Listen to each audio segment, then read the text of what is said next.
For today's video, alam niyo na. Ayan na. Ang dumi. Hindi ko naman sinasabing madumi. Kasi wala ako kahapon maghapon.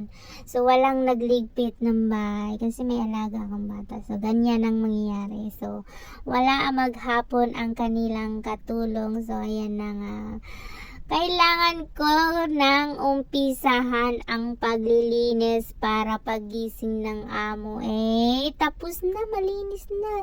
Siyempre matutuwa sa akin kasi nakapaglinis na. Kailangan ko lang konting video para may mai-upload. Mai-upload at makita nyo kung anong ginagawa ko sa buhay dito. At pagkatapos kong mag-map, pagkatapos kong maglinis, syempre maghugas ako ng mga pinggan, plato, kaldero at kawali na ginamit nila kahapon.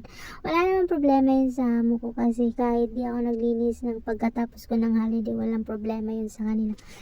Kaya nililigpit ko kinaumagahan. Ganun lang. Mababait ang aking amo. Kaya yan nga, tapos na ang aking paglinis ng kusina at ng sahig. Maraming salamat followers sa panonood ng aking video. Mega love shoutout Team Paangat.